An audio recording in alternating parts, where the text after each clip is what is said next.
बाकी आदमी अगर कम अकल हो तो बहुत कुछ गलत भी कर जाता है शम्मा। जब मैंने सुकून से अपने दिलो दिमाग का जायजा लिया तो पता चला मेरे तो लहू की बूंद बूंद में तुम्हें चाहने और पालेने का जज्बा मौजूद है। नहीं नहीं, मैं आपको छोड़ाऊंगा ना खुद ब खुद। मेरा मतलब है मैं जा सकती हूँ। नहीं नहीं, मेरा मतलब है कि मैं आपको छोड़ के आ सकता हूँ। मेरा मतलब है कि मैं चली जाऊंगी। मेरा मतलब ये है कि मैं आपको छोड़ के आ सकता। मुझे आपके प्यार पर पूरा भरोसा है। मैं इस सर्टिफिकेट को बहुत संभाल के रखूंगा। मुझे मालूम था तुम अपना फैसला बदल दोगे। ऐसा कभी नहीं हो सकता। अब्बू की जान भी तुम पर कुर्बान है बेटे। मैं तुम्हें कहीं ले जाने दूंगा। इतने सालों बाद मिले हो और छोड़कर जाने की बातें करते हो। कैसे सच दिल हो। अपने अब्बू का तुम्हें कुछ भी ख्याल नहीं। अस्सलाम वालेकुम नाजरीन, आप देख रहे हैं मेट्रो लाइव टीवी। मैं हूं एसएम शाकिर। आज जिस शख्सियत से हम आपकी मुलाकात कराने जा रहे हैं उनका फ़नी कैरियर एक तवील फ़नी कैरियर है और तकरीबन 45 साल पर मुहित ये सफ़र है। सबसे पहली इनकी फ़िल्म रिलीज़ हुई 1974 में और वो एक फ्लॉप फिल्म कहलाई।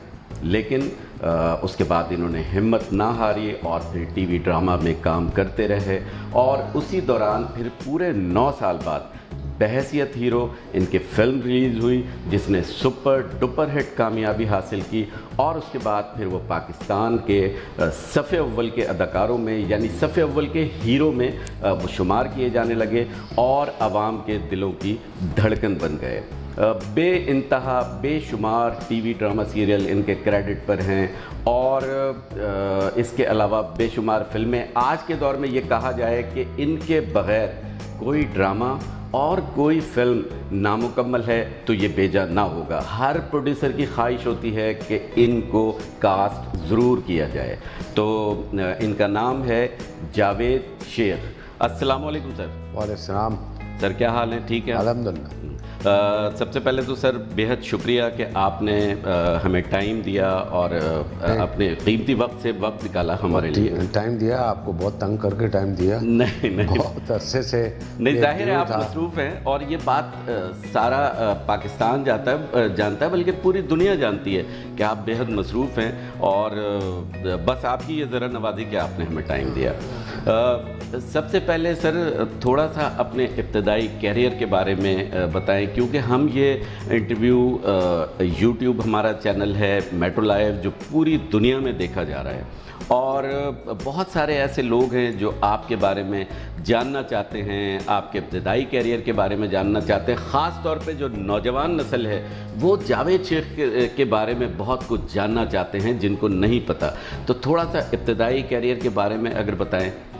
नहीं, इब्तदाई क्या, मेरी पैदाइश जो है वो रावलपिंडी की है और बचपन से ही जब छोटा था स्कूल से भाग के सिनेमा अपने दोस्तों के साथ फिल्में देखने जाया करते थे। शौक़ था काम करने का, बट वो उम्र ऐसी थी कि बस होता ना कि ना बच्चों में ना बड़ों में, तो वो टाइम था। और फिर मेरे वालिद साहब मुझे कराची ले आए और कराची में मैंने बेसिक अपना जो एजुकेशन है वो कंप्लीट की और यहीं से फिर मैंने रेडियो पाकिस्तान में प्रोग्राम करना शुरू किया। वो एक बच्चों का प्रोग्राम था बज़्म तलबा के नाम से, वो होता था। तो मैं रेडियो पाकिस्तान गया तो मुझे शौक़ हुआ कि भाई मुझे भी सदाकार बनना है। तो फिर मैंने अपने ऑडिशन के लिए गया को 5-6 दफ़ा मैंने ऑडिशन दी, छठी दफ़ा भी फेल हो गया। यानी कि उन्होंने मुझे रिजेक्ट कर दिया कि भाई आपका तलफ़्फ़ुज़ जो है वो ठीक नहीं है। वहाँ एक साहब थे, उन्होंने मुझे कहा कि आप अखबार उर्दू का लेके वो 6 महीने तक कम से कम पढ़ें और ऊंचा ऊंचा पढ़ें ताकि आप जो पढ़ रहे हैं उसकी आवाज़ आपके कानों तक। मैंने कहा ठीक है, मैंने 6 महीने वो किया। उसके बाद जाके मैंने ऑडिशन दिया तो उन्होंने देखा कि यार ये लड़का जो है बेचारा इतने अरसे से आ रहा है और थोड़ा सा बेहतर हुआ है तो इसको हम काम दे दें। तो मुझे फिर उस ज़माने में एक लाइव ड्रामा नशर होता था वो स्टूडियो नंबर 9 के नाम से। तो उसमें बड़े बड़े तलत हुसैन, अरशे मुनीर, यूसुफ साहब, ये काजी वाजिद, ये सारे जितने भी सीनियर एक्टर हैं उसमें वो सदाकार थे उसमें। और मेरे लिए भी 2 जुमले रखे गए और मेरा पहली अपीयरेंस उसमें थी वो जस्ट 2 लाइंस कि भाई वो रमजू घास डाल दिया, बोला हाँ जी घास डाल दिया है, ये मेरी वहाँ से। तो इब्तदा हमेशा छोटे काम से होती है और अगर आपका अज़्म पुख्ता है, आप डिटर्मिन्ड हो, तो अल्लाह ताला फिर आपको और रास्ते खुद ब खुद बनाता चला जाता। 6 महीने मैंने प्रैक्टिस भी की, ये सोच के नहीं कि यार ये क्या है, ये है वो है, मैं तो सब कुछ कर सकता हूँ, नो। तो फिर अल्लाह ताला ने फिर इसी तरह टीवी पे भी टीवी पे मैं एज ए सिफारशी एक्टर गया था। रेडियो पाकिस्तान पे आफ्ताब अगवानी साहब थे, उन्होंने अमीर इमाम साहब को फ़ोन किया। अमीर इमाम साहब मायानाज प्रोड्यूसर थे। उस वक्त एक सीरीज़ बन रही थी इंसान और आदमी के नाम से, उसमें तलत हुसैन साहब हीरो थे। उनके पास भेजा कि मैं एक लड़के को भेज रहा हूँ तो इसको कोई काम दे दो। वो फिर मैं वहाँ पर गया और उनसे मिला, वो मुझे सेट लगा हुआ था वो। तो उन्होंने कहा कि भाई अच्छा, अपने असिस्टेंट को बोला इसको एक पजामा और कुर्ता दे दो और पटका दे दो। मैंने कहा मैंने क्या करना है? बोला ये तलत साहब अपने दोस्त के साथ बैठे हैं, ड्राइंग रूम का सेट है और ये तुम्हें आवाज़ देंगे, तुम आओगे और तुम्हारा नाम लेके, पता नहीं क्या नाम उन्होंने रखा, तो ये तुम्हें बुलाएंगे, बोला 2 चाय लेके आओ। तुम कहना जी अभी लेकर आया। तो उन्होंने कैमरा रोल किया, उन्होंने तलत साहब ने मुझे बुलाया कि भाई जल्दी से 2 चाय लेकर, अच्छी सी, जी अभी लेके आया। तो ये टेलीविज़न पे भी मेरा पहला ये था कि यहाँ से स्टार्ट लिया, रेडियो से भी 2 लाइनों से स्टार्ट लिया। फिर वही टेलीविज़न था जहाँ मैं कई सालों के बाद, जी हाँ, शमा एक्चुअली शमा। तो उसके बाद शमा जब बन रहा था तो ब्लैक एंड वाइट का दौर था उस वक्त। अभी बजिया और कासिम जलाली साहब तो ऑडिशन ले रहे थे नए लड़कों का, तो उस नए लड़कों में मैं भी शामिल था, मैं भी घुस गया, चलो अभी ऑडिशन दे। लकीली 150 लड़कों में से मेरी सिलेक्शन होगी। कोई पर्ची नहीं थी, कोई कुछ नहीं था, कोई सोर्स नहीं थी। जब मैं सिलेक्ट हो गया भाई हीरो डायरेक्ट कैसा काया पलटी, और वो बस फिर वहाँ से चल और वो फिर सुपरहिट साबित हुआ। अच्छा, एक फिल्म थी धमाका जो 1974 में ये रिलीज़ हुई। तो धमाका फिल्म आपको किस वक्त ऑफर हुई थी और वो किस तरह से आपको एज ए हीरो कास्ट किया? वो यही दौर था, स्ट्रगलिंग दौर था। मेरी दोस्ती थी मदन अली मदन, ये डीओपी थे जो कि उस वक्त पश्तो फिल्में बनाते थे, जहाँ बर्फ़ गिरती है उन्होंने बनाई थी, और वो एशियाटेक एडवर्टाइजिंग कंपनी में भी काम करते थे, ठीक है। और 1-2 ऐड में मैंने काम किया कि भाई यंग लड़का है, अच्छा है, स्टाइलिश है, तो लिहाजा उन्होंने मुझे 2 वो बने थे कमर्शियल, एक ट्रीट ब्लेड का था और एक एप्पल सिड्रा का था। और वो एप्पल सिड्रा का जो ऐड था वो बाबरा की बहन फाखरा के साथ। तो 2 मैंने ऐड किए, तो मेरी दुआ सलाम थी मदन से। तो मदन साहब सेलेक्ट हो गए एज ए कैमरामैन फिल्म धमाका में। धमाका इब्ने सफ़ी साहब की लिखी हुई थी, डायरेक्टर कमर जैदी साहब थे, मौलाना हिप्पी साहब उसके प्रोड्यूसर थे। तो वो वहाँ पर भी जो इब्ने सफ़ी साहब ने 2 कैरेक्टर नए इंट्रोड्यूस किए, ज़फ़रुल मुल्क और जेमसन का। तो जेमसन का कैरेक्टर तो वो कर रहे थे मौलाना हिप्पी साहब। तो जो ज़फ़रुल मुल्क का कैरेक्टर था, जो कि इमरान के कैरेक्टर के बाद आता है, तो वो उसके लिए लड़के की तलाश थी। वहाँ पर भी एक लंबी लाइन थी, लोग ऑडिशन देने आ रहे थे, और मुझे मदन ने कहा कि भाई तुम जाके ट्राई करो और यहाँ ऑडिशन दो। मैं गया, मैंने ऑडिशन दिया और वहाँ भी अल्लाह का करम हुआ, सेलेक्ट हो गया। अच्छा, लेकिन जिस वक्त वो फिल्म बहैसियत हीरो आपकी लगी और जब वो फ्लॉप हुई तो क्या फीलिंग थी आपको? आप डिसहार्ट नहीं हुए थे कि ये क्या बात है कि पहली फिल्म है और पहली फिल्म के बाद उसका फ्लॉप जाना, तो क्या फीलिंग थी उस वक्त? देखिए, ये अल्लाह ताला ने मुझ में एक बहुत अच्छी बात डाली है कि मैं मायूस नहीं होता। ये उसका कर्म है। ऐसी ज़िंदगी में बहुत से अप्स एंड डाउन्स आए, मगर मायूसी जो है ना वैसे ही गुनाह है। तो लिहाजा अल्लाह ताला ने शुरू दिन से ये डाला हुआ। तो अगर आप एक दीवार पे चढ़ रहे हैं और आप गिर गए हैं तो इसका मतलब है ये नहीं कि आप छोड़ दें, आप फिर ट्राई करें और कोशिश करें कि ऊपर मंजिल तक पहुँचते। तो मुझ में ये अल्लाह ताला ने एक डाला हुआ कि अच्छा ठीक है, फ्लॉप हो क्या होगा, कोई बात नहीं, हम फिर ट्राई करें। ये फ्लॉप हो गई, मुझे लोगों ने लेना शुरू कर दिया। लोगों ने लेना बंद कर दिया मुझे कि यार जावेद शेख को नहीं लेना, फ्लॉप एक्टर। मगर टीवी पे मैं काम करता रहा कंटिन्यू, छोटा मोटा ये वो फलाना ढिमकाना, ये धुंध में किया, इसमें किया, काफ़ी आगे ही किया उसके। तो इसी दौरान एक फिल्म कराची में बन रही थी जिसका नाम था बीवी हो तो ऐसी, जाहिद शाह उसके डायरेक्टर थे, ठीक है सर। उसमें मुझे शफी मोहम्मद हीरो था और शबनम हीरोइन थी।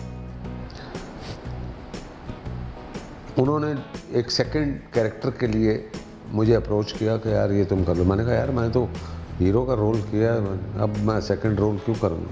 तो शफी, हम दोस्ती थी हमारी, तो शफी ने कहा यार कर लेते हैं यार, ज़रा हल्ला गुल्ला रहेगा सेट पे, ये क्या फ़र्क पड़ता। मैंने कहा चलो ठीक है। तो वो उसके साथ शबनम थी और मेरे साथ लड़की थी आरजू। वो आरजू और नाज पान मसाला ये वो। तो मैंने कहा कर लेते हैं, मैंने कर ली। फिर ईस्टर्न स्टूडियो में सेट लगा हुआ था, वहाँ शूटिंग शुरू हो गई। अब चलो भाई हंसी मजाक ये वो, चलो एक नई फिल्म मिली। 5 दिन शूटिंग करने के बाद मैं 6ठे दिन स्टूडियो में पहुँचा हूँ तो उन्होंने कहा सर आज आपकी शूटिंग नहीं है। मैंने कहा क्यों, खैरियत? बोलो नहीं, वो आज एक ज़रूरी मीटिंग है, आपने शाम को सदर में जबीज़ होटल है वहाँ पे आना है और मीटिंग है। काफ़ी लोग लाहौर से मसूर, अल्लाह जन्नत नसीब करे, मसूर अनवर साहब आए हुए थे, वो डिस्ट्रीब्यूटर की साइड से आए थे, और प्लस ये जाहिद शाह और ये सारे जितने। ये मैं शाम को वहाँ पे पहुँचा हूँ तो एक मजमा लगा हुआ था, लोग बैठे हुए थे और मैं एज ए नया एक्टर वो सामने ऐसे करके बैठे हुए और मैं ऐसे आकर खड़ा हो गया। हाँ, बोला जी फरमाइए। बोला यार बात ये है कि हमने ये फिल्म शुरू की है तो जो लाहौर का डिस्ट्रीब्यूटर है, और डिस्ट्रीब्यूटर का नाम भी नसीम पॉपुलर, जी हाँ, बड़ा नाम, कि जी वो डिस्ट्रीब्यूटर ने कहा है कि आपने जावेद शेख को क्यों लिया। हम मुझसे नहीं पूछा आपने, लिहाजा पंजाब के लिए मैं आपकी फिल्म नहीं खरीद रहा। इतनी बड़ी बात। अब वो उन्होंने कहा कि भाई हमारे पास तो और कोई चॉइस नहीं है कि हम आपको फिल्म में से निकालें। 5 दिन काम करने के बाद दूसरी फिल्म, तो ये तो आदमी के लिए बिल्कुल ही वो कहते हैं ना कि ख़त्म हो जाने वाला मकाम। खैर उस वक्त तो मेरे पाँव तले ज़मीन निकल गई, रोया धोया, ये ऑब्वियसली किया। शफ़ी ने आके कहा यार मैं भी छोड़ देता हूँ, उनकी ऐसी की तैसी, ऐसे ये कर। मैंने कहा नहीं यार बुरी बात है, मेन इंडस्ट्री लाहौर में, अगर वहाँ पर पता लगेगा तो शायद हमारे लिए अच्छा ना हो। मैं निकल जाता हूँ चुपके से, मेरा अल्लाह मालिक है, अगर होगा मेरी किस्मत में तो मुझे मिल जाएगा, तुम करो। खैर उसने फिल्म की और मैं निकल गया और वो फिल्म लगी और फिल्म चली और वो हिट भी हो गई, सुपर हिट फिल्म थी। अच्छा सॉरी, वो डिस्ट्रीब्यूटर ने कहा कि आपने जावेद शेख को क्यों लिया, तो उसने कहा किसको लेते, तो उन्होंने कहा फैसल रहमान को। वो उस वक्त हिट था बाबरा शरीफ के साथ। तो उन्होंने कहा आपने उसको लेना था यार, वो लड़का हिट है, ये तो फ्लॉप एक्टर है जावेद शेख, इसको क्यों लिया। उसने कहा अच्छा ठीक है जी। वो मुझे निकाल के फैसल रहमान को लिया। अब वहाँ पर स्टूडियो में नेक्स्ट डे मैं अपना कपड़े शपड़े लेके जा रहा था, सामान अपना, और वो फैसल रहमान आ रहा था। एक फिल्मी क्रॉसिंग हुई हम दोनों की। उदास सा बंदा एक ऐसे करके जा रहा है और एक कह रहा फैसल रवा। खैर वो हो गया, अल्लाह मियां ने करम कर दिया। फिर मेरे टीवी पे फिर एक और इंसिडेंट, वो जो शोएब मंसूर साहब का ड्रामा, और फिर आपने वो गज़नफ़र साहब की फिल्म जो कर रहे थे आप, तो उस पर कुछ बैन लग गया था आप लोग? वही ना जी। भाई शोएब मंसूर ने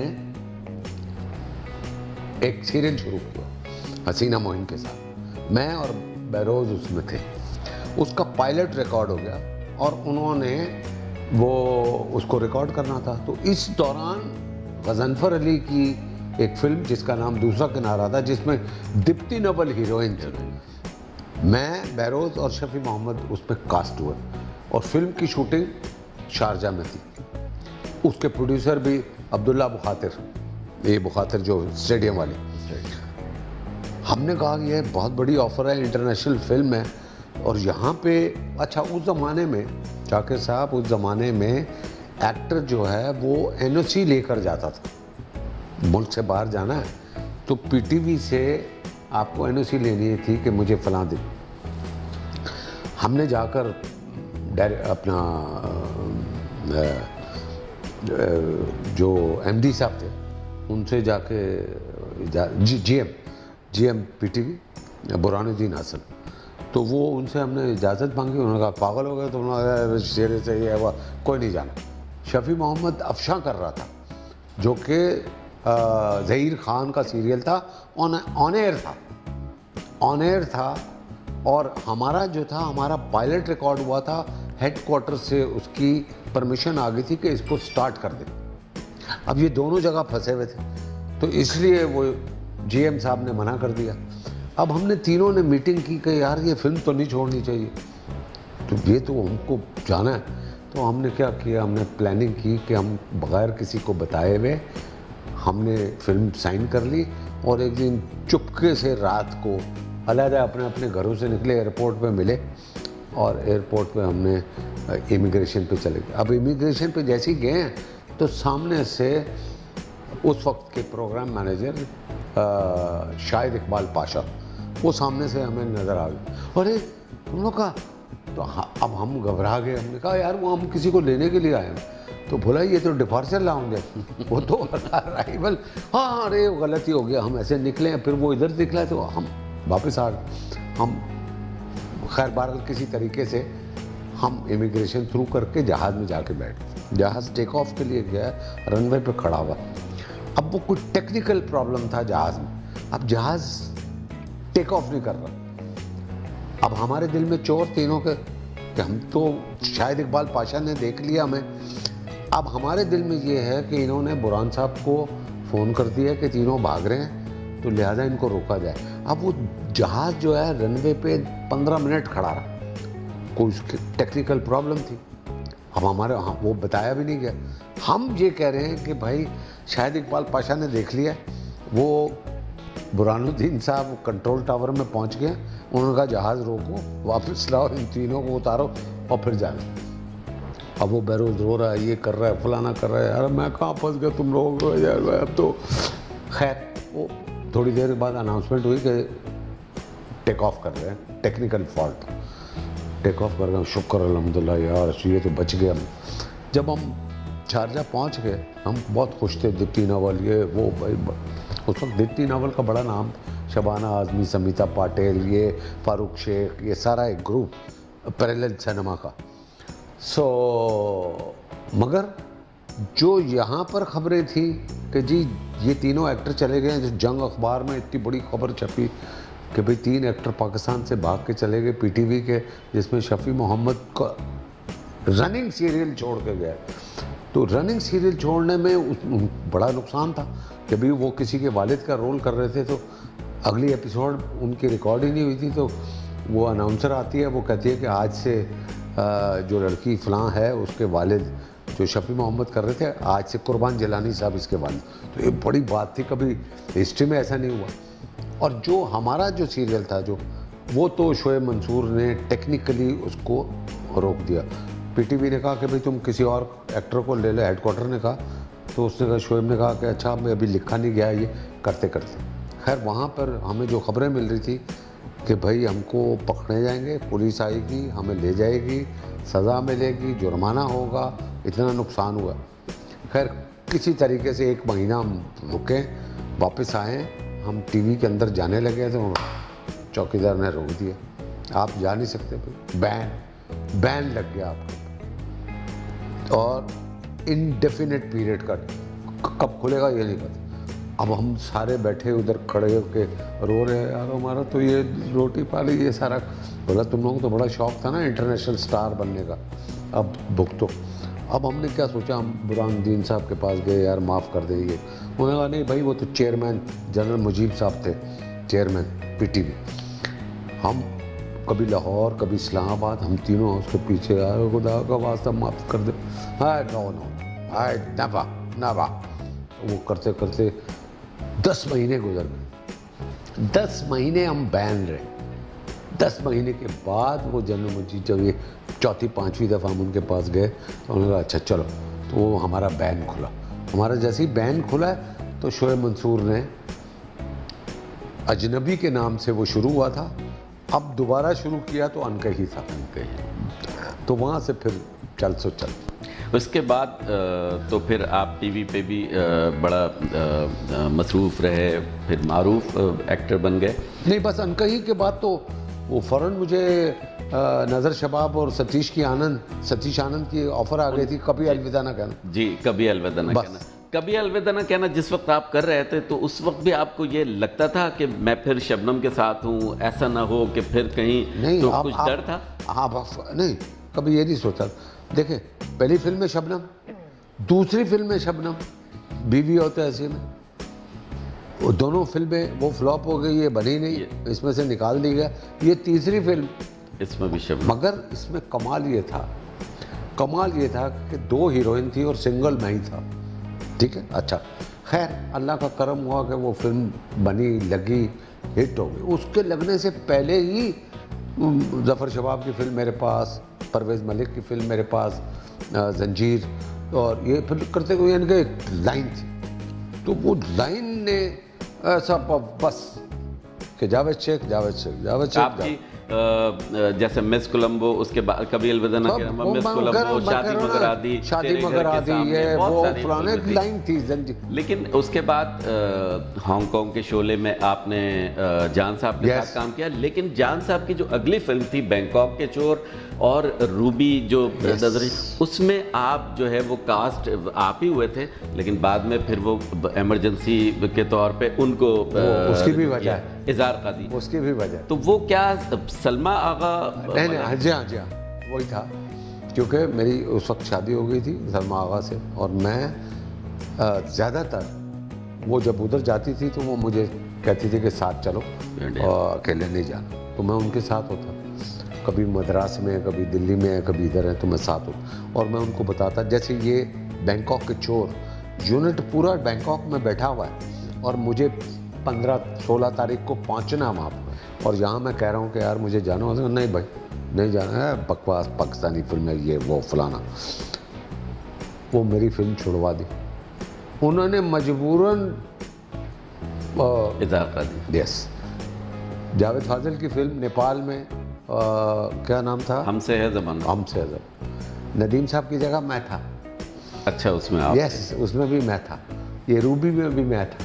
तो मेरा कहने का मतलब है कि बहुत ऐसा वो इस वजह से नुकसान हुआ। अच्छा, एक फिल्म और थी हसन अस्करी साहब की, हम और तुम। यस, वो बहुत उसकी हाइप बनी हुई थी सब कुछ, लेकिन जब वो रिलीज हुई तो उसमें पता चला डबिंग जो है वो फरदौस जमाल साहब, उसमें भी बड़े फड्डे वो भी हसन अस्करी साहब से हम पूछते हैं तो वो कहते हैं कि जी बस वही था सिलसिला, जी उनका वो चक्कर ये है कि वो प्रोड्यूसर ने हमारे पैसे नहीं दिए। ओके, प्रोड्यूसर ने हमारे पैसे नहीं दिए, तो लिहाजा उसने क्या किया कि भाई अब पैसे दूं, इतने पैसे देने हैं, तो किसी ने उनको समझाया यार क्या फ़र्क पड़ता है, फलाने एक्टर को बुला के इनकी डबिंग कर लो।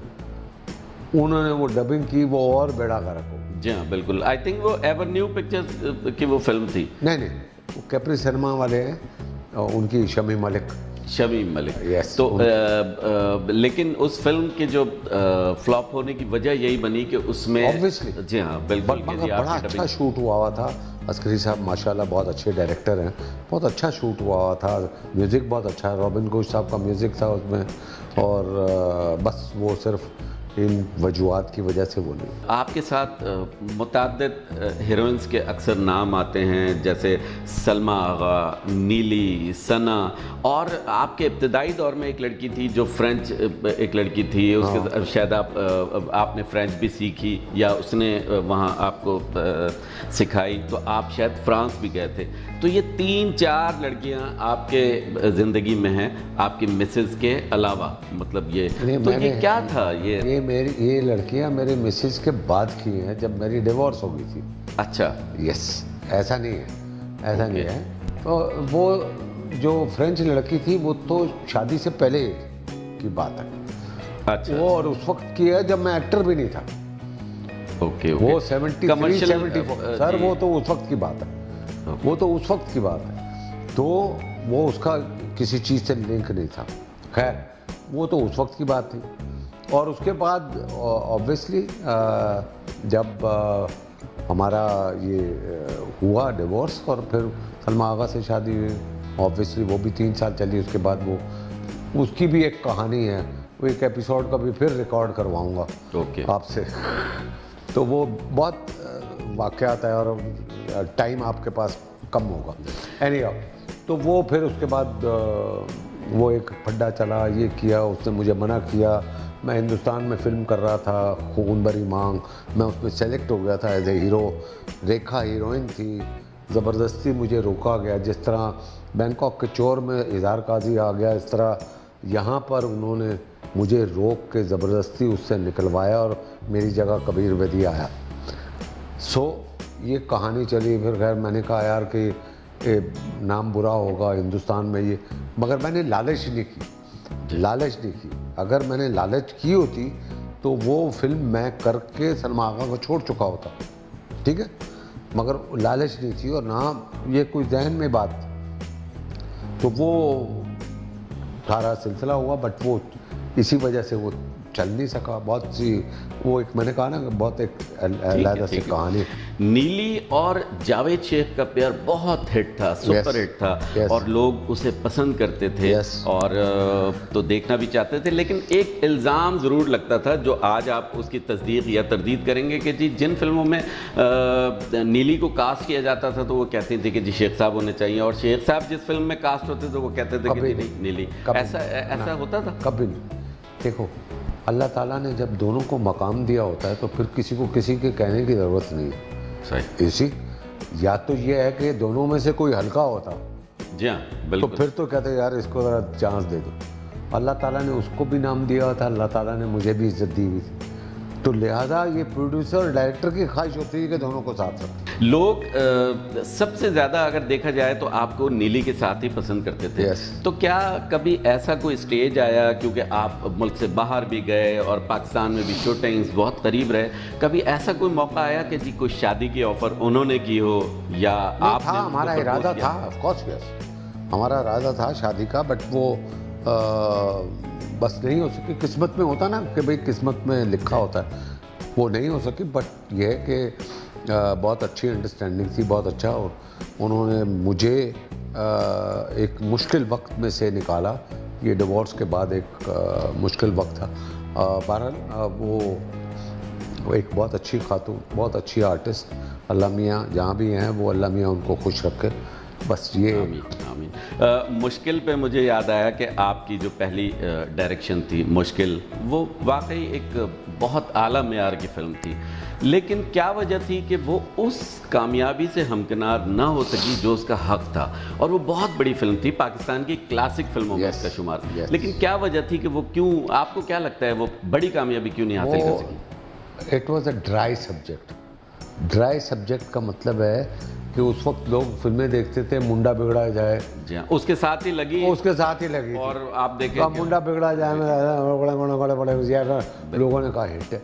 अब ये साला एक सीरियस सब्जेक्ट चाइल्ड लेबर के ऊपर, और वो रोना धोना ये वो फलाना है, कमाल की पिक्चर थी। यानी कि परवेज़ मलिक साहब, अल्लाह उनको जन्नत नसीब करे, वो फिल्म देख के आया, मुझे कहने लगे यार तुमने तो कमाल सेटअप लगाया है बेगार कैंप का। यानी कि उनको ये पता था कि मैंने बेगार कैंप नहीं देखा हुआ, मगर जो सेट लगा हुआ है और वो आज तक यादगार सेट है कि वो उसके 1 नंबर फ्लोर पे मुश्किल का सेट लगा हुआ था, जो फ्लोर से लेके सीलिंग तक का सेट था।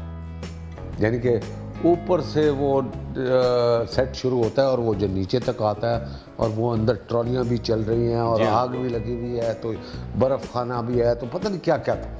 तो वो कमाल सब्जेक्ट, वो वक्त से पहले की फिल्म थी। सही समझ, एक होता है ना यार वे इस टाइप की फिल्म। तो जब मैंने कहा, ये जैसे आपने सवाल मुझसे किया, मैंने कहा यार वो ये आपकी फिल्म इतनी कमाल की चली नहीं, वो चली, तो मैंने कहा उसमें मैंने वो नहीं देखी मुंडा बिगड़ा। मैंने वैसे ही पूछा क्या है, बोला कुछ नहीं, हंसी मजाक है, गाने हैं, कॉमेडी है।